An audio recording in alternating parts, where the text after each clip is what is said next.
तुम्हाला सांगतो, लोक आज रडू लागले, लोक आज ढासळू लागले. आज दादांसारखा एक खडा माणूस आम्हाला पाहिजे होता, तो पण आमच्या इथनं हरून गेलेला आहे. खूप दुःख होऊ लागले. बारामतीची ही जी घटना घडलेली ती खूप आमच्यासाठी मोठी एक ट्रॅजेडीच आहे. आणि अजितदादा म्हणजे एक खूप चांगलं नेतृत्व होतं बारामतीचं, आणि ते हरपल्यामुळे आम्हाला आता बारामती पोरकी झाल्यासारखा झालेला आहे. म्हणजे झाल्याच कळली होती मला घटना, पण आम्हाला ते वाटतच नव्हतं खरं आहे म्हणून. आणि अश्रू अनावर झाले. म्हणजे दादांकडं बघण्याचा दृष्टिकोन युवा पिढीचा असा होता की दादा म्हणजे यूथ आणि दादा म्हणजे प्रगती. केवळ पवार कुटुंबियांनाच नव्हे तर संपूर्ण महाराष्ट्राला हादरवून टाकणारी जी धक्कादायक घटना आज घडली. राज्याचे उपमुख्यमंत्री अजित पवार यांचा विमान अपघातामध्ये मृत्यू झालेला आहे. मिळेल त्या वाहनाने, प्रायव्हेट गाड्या असतील, बस असेल, त्या सगळ्या वाहनाने अजित पवारांच्या बारामतीमध्ये सर्वजण निघालेले आहेत. आपण सध्या स्वारगेट बस स्थानकामध्ये आहोत. इथे जर तुम्ही पाहत असाल तर माझ्या पाठीमागे ही जी रांग आहे, तर हे सर्वजण जे आहे ते बारामतीसाठी निघालेले आहेत. परंतु गेल्या एका तासाभरापेक्षाही अधिक काळ लोटून गेलेला आहे. अद्यापही कुठलीही बस आलेली नाही. काही वेळापूर्वीच आपण जे आगार व्यवस्थापक आहे त्यांच्याशी देखील बातचीत केली, तर आजच्या या घटनेनंतर खरं तर त्यांनी अशी माहिती दिली की आम्ही बारामतीसाठी ज्या फेऱ्या आहेत त्या फेऱ्यांची जी संख्या आहे ती वाढवलेली आहे. परंतु अद्यापही आपण जर पाहत असाल तर हे जे सगळे बारामतीकर आहेत किंवा बारामतीला जाण्यासाठी निघालेले हे जे प्रवासी आहेत, अद्यापही कुठलीही गाडी या ठिकाणी आलेली नाही. प्रवाशांचा संताप या ठिकाणी पाहायला मिळतो. परंतु काही जण यातील जे प्रवासी आहेत त्यांच्याशी आपण बातचीत केली.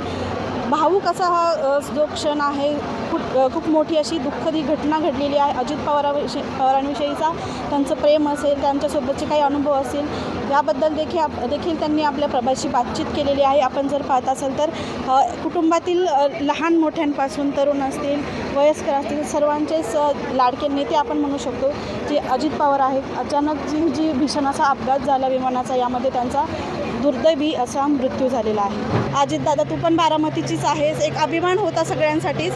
आजची ही घटना कशी पाहते? बारामतीची ही जी घटना घडलेली ती खूप आमच्यासाठी मोठी एक ट्रॅजेडीच आहे. आणि अजितदादा म्हणजे एक खूप चांगलं नेतृत्व होतं बारामतीचं, आणि ते हरपल्यामुळे आम्हाला आता बारामती पोरकी झाल्यासारखा झालेला आहे. बारामतीचा विकास ह्या सर्व कारणामुळे अजितदादा तर आमच्या खूप जास्त जवळचे आणि बारामतीचे असल्यामुळे ते खूप जास्त जिव्हाळ्याचा विषय होता. हा तरुण पिढी दादांकडे कशी पाहायची? म्हणजे दादांच्या कोणत्या अशा गोष्टी होत्या की त्या इन्स्पायर करायच्या तरुण पिढीला? रोखठोक नेतृत्व आणि कामाचा वेग, ह्या सगळ्या गोष्टी आम्हाला खूप इन्स्पायर करायच्या दादांच्या. आणि आता ते हरपले, त्याचं खूप मोठं दुःख आम्हाला आहे.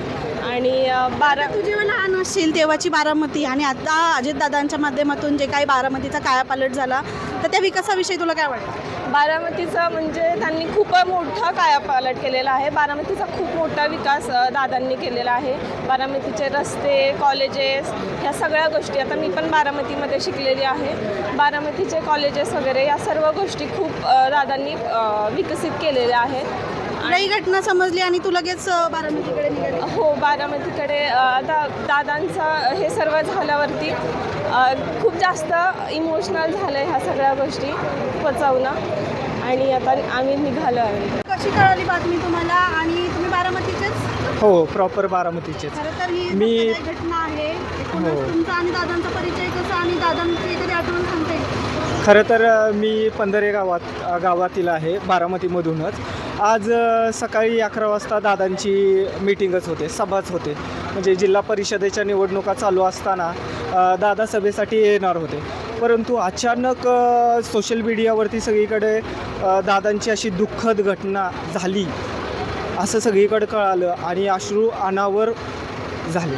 म्हणजे दादांकडं बघण्याचा दृष्टिकोन युवा पिढीचा असा होता की दादा म्हणजे यूथ आणि दादा म्हणजे प्रगती. आता खरं तसं बघायला गेलं तर बारामतीकडे आणि बारामतीच्या विकासाकडे दादांशिवाय दुसरा कुणाचा चेहरा बघणं खरं तर मुश्किल आहे. आणि दादा नाहीत हेच आता आम्हाला अवघड जातं आहे समजायला. आणि सगळ्याच गोष्टी, दादांचा जो रोखठोक स्वभाव होता, कुठलाही पडदा नव्हता, जे असेल ते तोंडावर बोलायचे. तुम्हाला एखादा असा काही अनुभव आहे का, किंवा तुम्ही तिथे होतात आणि दादा? नक्कीच. आत्ताच मध्यंतरी बारामतीच्या आणि सगळीकडेच महानगरपालिकेची निवडणूक चालू आहे आणि निवडणुकीमध्ये दादा बारामतीत असताना सभेची सांगता करायला आले होते आणि सांगता करायला आले असताना त्यांचा स्वभाव असा होता की मिश्किलपणे ते काहीतरी टिप्पणी करून जायचे आणि जनतेला हसवायचे. म्हणजे हसवणारा नेता आज कुठंतरी रडवून गेला आहे याचं दुःख वाटतं. खरं तर आज अजितदादा गेलेत म्हणजे आमच्या पंढरीतला पांडुरंगच हरवला आहे असं आम्हाला वाटतं. म्हणजे आमच्या बारामतीकडे आता कोण बघणार. कामाचा माणूस आपल्यातून तारा म्हणून निकळलेला आहे. मी राष्ट्रवादी विद्यार्थी काँग्रेसचा प्रदेश सरचिटणीस आहे. वयाच्या 18व्या वर्षापासून दादांनी आम्हाला जो सपोर्ट केला आहे विद्यार्थी संघटनेतून राजकारणात कसं उभं राहायचं, राजकारणात कसं लोकांना टॅकल करायचं दादांकडं बघून आम्ही शिकलेलो आहे. आज मी वयाच्या 18व्या वर्षापासून राजकारणात आहे. दादांना आणि साहेबांना बघून मी राजकारण शिकलो. माझी आज 4थी 5वी पिढी राजकारणात आहे. पण दादांसारखा माणूस महाराष्ट्राला कधी भेटणार नाही, बिलकुल भेटणार नाही. मी तुम्हाला सांगतो, लोक आज रडू लागले, लोक आज ढासळू लागले. आज दादांसारखा एक खडा माणूस आम्हाला पाहिजे होता, तो पण आमच्या इथनं हरवून गेलेला आहे. खूप दुःख होऊ लागलं. खरं तर राजकारणात असा माणूस असा नेता परत कोणी नाही येणार. ती त्यांनी वेळ पाहिली नाही. प्रत्येक कामासाठी ते तत्पर असायचे. बिलकुल. तरुणांनी खूप काही घेण्यासारखं होतं. आम्ही लहानपणापासून आता आमचं घरात पूर्ण राजकारण आहे. आम्ही पहिल्यापासून राष्ट्रवादीमध्ये आहे. आम्ही लहानपणापासून दादांकडे जे बघत आलो आहे ते आम्ही आज म्हणजे आम्हाला अजून पण असं वाटतं की दादा कुठे त्या दौऱ्यामध्ये आज बारामतीला त्यांचा दौरा होता. म्हणजे ते संभाजीनगरला परवा येणार होते. आम्ही त्या तयारीमध्ये परवा संभाजीनगरला जाणार होतो, पण आम्हाला खरं विश्वास बसत नाही आहे. घटना कधी समजली, कशी समजली? मी सकाळी आम्ही ऑफिसला निघायच्या पहिले मला फोन आलेला की असंच झालं. मी म्हणलं हे शक्यच नाही, म्हणलं येऊच शकत नाही. पण जेव्हा मला कळलं तेव्हा खरं ढासळून गेलो. आता मला गाडी भेटत नव्हती, मी आता बसनी चाललो आहे. बसला किती वेळ झाली तुम्ही वाट पाहताय? मला अजून 20 मिनटं झाले पण अजून बस भेटलेली नाही. कोमल. बारामतीची? हां, बारामतीची कधी आहे. कळाली घटना तुला? मला 8:30-9 वाजेपर्यंत समजली होती. म्हणजे झाल्याच कळली होती मला घटना, पण आम्हाला ते वाटतच नव्हतं खरं आहे म्हणून.